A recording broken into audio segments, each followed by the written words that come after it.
दूं कि दबंगों की दबंगई अभी खत्म नहीं करते हैं। महज 16 साल लड़की को जो है कि खुलेआम जो है कि छेड़खानी केस कर क्या कर लोगे? अवधेश उपाध्याय जी और बबलू पति थाने में बोले कि केस कर क्या कर लोगे? जैसे ने सुना कि आप इस पूरे परिवार को लेकर के प्लान करने वाले हैं, क्या मतलब क्या मैटर? हाँ, हकीकत है, क्योंकि ये लोग धमकियां दे रहे हैं कि मार देंगे, मरवा देंगे। बात सही है, कहीं कहीं से बात आ रहा है मरवा देंगे, बात सही है। एक बात बताइए कि आपके पक्ष में यहाँ के गांव के लोग हैं या नहीं है?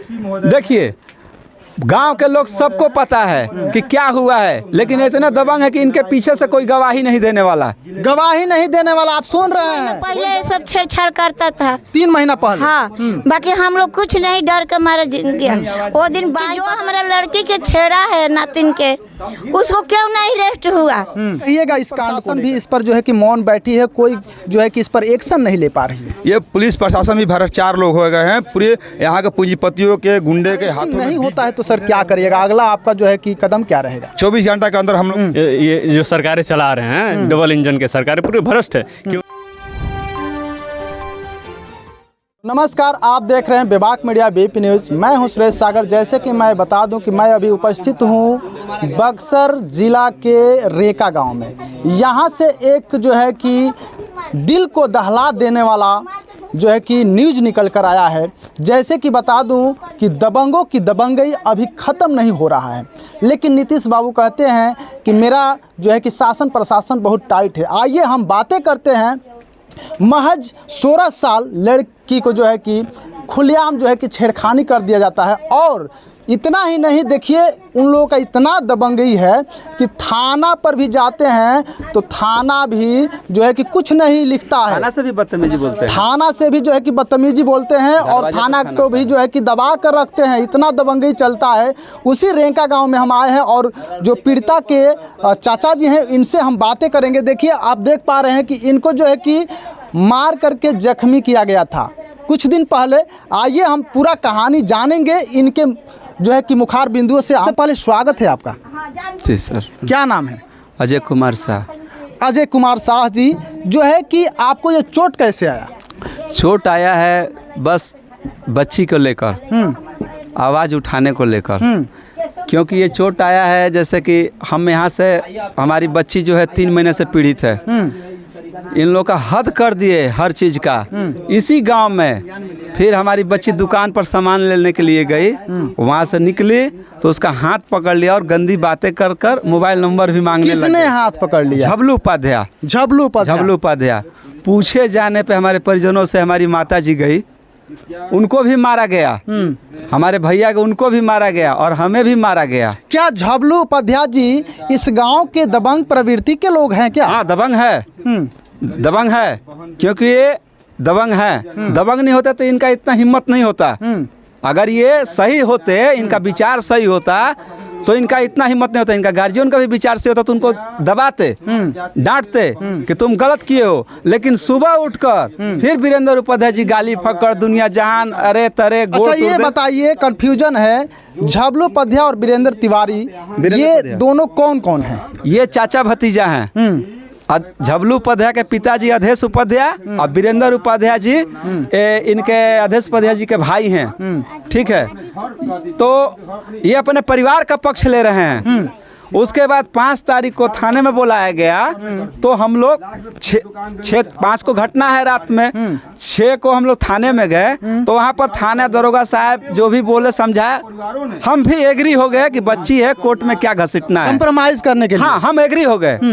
उसके बाद ये ऐसे हैं कि थाने में भी बोले कि केस कर क्या कर लोगे? अवधेश उपाध्याय जी और बबलू पति थाने में बोले कि केस कर क्या कर लोगे? जैसे कि आपने सुना थाने में भी जा करके धमकी दे देते हैं दरोगा को कि क्या करिएगा आप लोग केस करके। थाना पुलिस प्रशासन हमारे जेब में रहता है, थाना को भी चुनौती देते हैं। हाँ, ये बात हम भूल ही गए थे। फिर उसके बाद 7 तारीख 6 को हमको बुलाया गया, 6 को भी गए। इनको हम दरोगा साहब से हाथ जोड़ के सर जाने दीजिए, छोड़ दीजिए, कल भर देख लीजिए। झबलू उपाध्याय को नहीं लाया। 6 को हम गए, सुबह 5 बजे तक थाने बैठे रहे कि ये दोनों आ जाएं।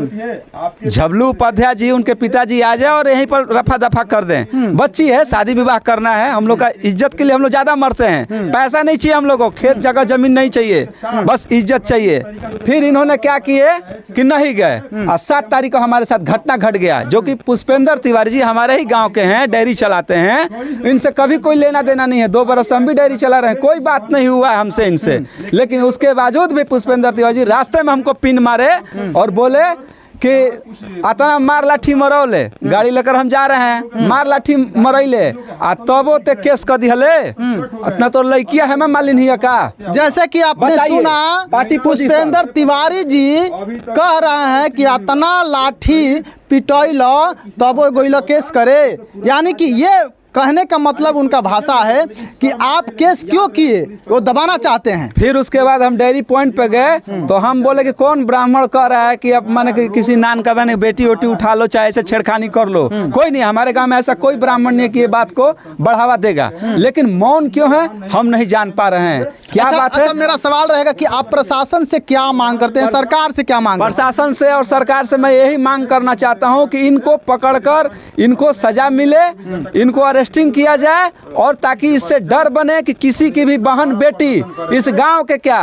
पूरे जिला पूरे जवार हिंदुस्तान की बेटियां सुरक्षित रहें। क्योंकि बेटियां बेटियां होती हैं, बेटियां कोई जाति से विलम्ब नहीं करती हैं। इसको जातिवाद का देने का बढ़ावा ना करे कोई भी। अच्छा, मैंने सुना कि आप इस पूरे परिवार को लेकर के प्लान करने वाले हैं, क्या मतलब, क्या मैटर? हाँ, हकीकत है, क्योंकि ये लोग धमकियां दे रहे हैं कि मार देंगे मरवा देंगे।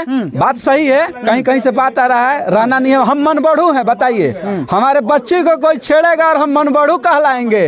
ये मारेंगे, हमारा सर फाड़ेंगे, ये मन बढ़ू नहीं है। हमें मारकर सर फाड़ दिया जाए, हमारे ऊपर झूठा केस कर दिया जाए। अच्छा, एक बात बताइए कि आपके पक्ष में यहाँ के गांव के लोग हैं या नहीं है? देखिए, गांव के लोग सबको पता है कि क्या हुआ है, लेकिन इतना दबंग है कि इनके पीछे से कोई गवाही नहीं देने वाला। गवाही नहीं देने वाला, आप सुन रहे हैं, कोई गवाही नहीं। पीड़िता के चाचा जी बोल रहे हैं कि ये इतने दबंग प्रवृत्ति के लोग हैं कि कोई इनके विपक्ष में जाना नहीं चाहता है। कोई जो है कि ये इतना दबंग है, और उनसे दुश्मनी था नहीं, दुश्मनी तो इन्होंने कर लिया बच्चियों को छेड़कर। कैसा गार्जियन है जो कि दरवाजे पर ओरहन लेकर जाने पर वो खुद झगड़ा करते हैं। क्यों हम लोग डर के मारे नहीं गए? हमारे विकास लड़का कितना दिन हो गया आप पुलिस प्रशासन को जो है कि इन्फॉर्मेशन 5 से आज 14 हो गया, आज 9 दिन हो गया। रात में 112 आई थी, जब FIR हुआ तो प्रशासन उस दिन ही आई थी 7 तारीख को। प्रशासन से भी बदतमीजी किया गया, प्रशासन को अपना पावर दिखाया गया कि हम इतने पावर में हैं, हम किसी को कुछ नहीं समझते हैं। प्रशासन जाओ अरेस्ट वारंट लेकर आओ। अब अरेस्ट वारंट मिल गया तो प्रशासन क्यों नहीं अरेस्ट कर रही है? मैं प्रशासन से पूछना चाहता हूँ, प्रशासन क्यों नहीं कह रहे हैं कि यहाँ पर आपका केस बिगाड़ देंगे, सुपरविजन में बिगाड़ देंगे, लड़की को फाल्स कर देंगे। इतना मन बढ़ू दबंग तो है ये। चलिए आइए वो पीड़िता के दादी जी से हम बात करेंगे। आप लोग क्या कहिएगा? आपके जो वो 3 महीना पहले ये सब छेड़छाड़ करता था। 3 महीना पहले? हाँ, बाकी हम लोग कुछ नहीं, डर के मारे गया। वो दिन बाई पकड़ के लड़की के हमारा बोला, लड़की रोते आया तो मैं हिम्मत करके उसको पास में गया पूछने के लिए गया तो सब लोग मारने लगा।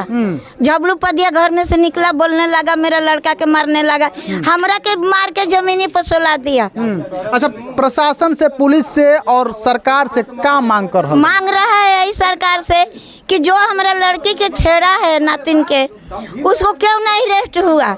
मैं कोर्ट में भी बयान मेरा नातिन दे दिया, पुलिस के थाना भी हो गया, क्यों नहीं उसको आया खोज खबर करने के लिए? जैसे कि आपने सुना, ये जो है कि पुलिस प्रशासन भी मौन है इस कांड को लेकर के। वाकई जो है कि इस केस को दबाने की भरपूर कोशिश किया जा रहा है। हालांकि आइए हम मिलवाते हैं भीम आर्मी आज़ाद समाज पार्टी के जिला अध्यक्ष। जहां कहीं भी अत्याचार होता है वहां पर जो है कि भीम आर्मी आज़ाद समाज पार्टी के जिला अध्यक्ष सुरेश आज़ाद जी पहुंच जाते हैं उस पीड़िता को न्याय दिलाने के लिए। यहाँ पर भी वही बात है, ये मैं अभी रेंका से मैं सीधे आपको लाइव दिखा रहा हूँ। यहाँ पर भी महज 16 साल की बच्ची को जो है कि छेड़खानी कर दिया गया है और उनके प्रति कोई भी जो है आवाज़ उठाने का नहीं है। उनके चाचा जी को भी मारा गया, पीटा गया। आइए हम इनसे बातें करते हैं। सबसे पहले स्वागत है आपका। जी शुक्रिया। क्या कहिएगा इस कांड को लेकर के? देखिए, सबसे पहले मैं ऐसे थाना प्रभारी और अधिकारियों को शर्म आनी चाहिए। गरीब बेटी के साथ, कमज़ोर के बहन बेटियों के साथ अन्याय, खुलेआम दिन दहाड़े अन्याय होता है। उसको हाथ पकड़ लिया जाता है, छेड़खानी किया जाता है, बोली बोला जाता है, और घर के परिजन आवाज़ उठाते हैं तो उनको साथ मारपीट किया जाता है, सर फोड़ दिया जाता है। थाने में एफआईआर करने के बाद कोई सुनवाई नहीं होता है। लेकिन मैं पुलिस प्रशासन से मांग करता हूं कि इस मामले को संज्ञान में ले और जल्द 24 घंटा के अंदर अरेस्टिंग करे, अन्यथा नहीं तो हमने रोड पर उतरें, क्योंकि भीम आर्मी का संघर्ष रोड से ही शुरू हुआ है। रोड से लेकर संसद तक हमारा है। अगर रोड पर नहीं सुना जाएगा तो हमने संसद तक भी आवाज़ उठाई, क्योंकि राष्ट्रीय अध्यक्ष जी भी संसद पहुँच गए हैं, चंद्रशेखर आज़ाद जी। सुनने को आ रहा है कि पुलिस प्रशासन भी इस पर जो है कि मौन बैठी है, कोई जो है कि इस पर एक्शन नहीं ले पा रही है। ये पुलिस प्रशासन भी भ्रष्टाचार लोग हो गए हैं, पूरे यहाँ के पूंजीपतियों के, गुंडे के हाथों में बिक गए हैं। अगर यहाँ का शासन व्यवस्था अगर सही रहता, पुलिस प्रशासन के लोग सही रहते, तो इस क्षेत्र के अंदर अपराध नहीं बढ़ता, हत्याएं नहीं होता, मर्डर नहीं होता, छेड़खानी नहीं होता, सही ढंग से काम करते तो। लेकिन मैं मांग करता हूँ थाना प्रभारी से 24 घंटा के अंदर अरेस्टिंग करें। चलिए, इनका मांग है कि 24 घंटा के अंदर यदि अरेस्टिंग नहीं होता है तो सर क्या करिएगा, अगला आपका जो है कि कदम क्या रहेगा? 24 घंटा के अंदर हम लोगों ने आंदोलन करेंगे, थाना का घेराव करेंगे, डीएसपी का घेराव करेंगे, वहाँ एसपी महोदय का भी घेराव करेंगे। चलिए, बहुत बहुत धन्यवाद कि हमारे साथ शशि भास्कर जी जुड़ रहे हैं। क्या कहिएगा इस कांड को लेकर के? देखिए, आज आज़ादी के लगभग 77 साल बाद भी हमारी बहनें बेटी सुरक्षित नहीं है, और मोदी जी और उनकी पार्टी जो है नारा देती है कि बेटी बचाओ बेटी पढ़ाओ। उनका साफ तौर पर मतलब है कि बेटी को पहले बचाओ, इन दरिंदों से बेटी को बचाओ, उसके बाद पढ़ाओ। लेकिन बेटी अभी भी सुरक्षित नहीं है। हाँ, बिल्कुल वही सुरक्षित नहीं है। कहीं ना कहीं ये जो बक्सर की प्रशासन है ये नाकाम है। इनके नाकाम की वजह से और बिहार के जो कहने को है कि सुशासन की राज है, ये सुशासन की नहीं है, ये पूरा भ्रष्ट है। ये जो सरकारें चला रहे हैं, डबल इंजन के सरकारें पूरे भ्रष्ट है। क्योंकि हमारे बहन बेटियों सुरक्षित नहीं है, हमारे जो गार्जियन है वो सुरक्षित नहीं है, उनका मान सम्मान नहीं सुरक्षित नहीं है। संविधान सबको मान सम्मान से जीने का अधिकार देता है, और वही जो दबंगों द्वारा लगातार अत्याचार किया जा रहा है एससी एसटी ओबीसी माइनॉरिटी के लोगों पर इसको हम लोग भीम आर्मी कभी बर्दाश्त नहीं करेगी, और प्रशासन से मांग करेगी कि जल्द से जल्द इस घटना में संलिप्त जो आरोपी हैं, जिन पे नामजद एफआईआर है, उसको गिरफ्तार करके और सलाखों के अंदर डालें। चलिए, जल्द से जल्द इनका मांग है, भीम आर्मी शाह आज़ाद समाज पार्टी के सभी कार्यकर्ताओं का मांग है कि जल्द से जल्द उस आरोपी को जो है कि गिरफ्तार कर जेल में डालने का काम करें। और लगातार आप बने रहें, देखते रहें बेबाक मीडिया बीपी न्यूज़। मैं अभी सीधे लाइव हूँ रेंका से।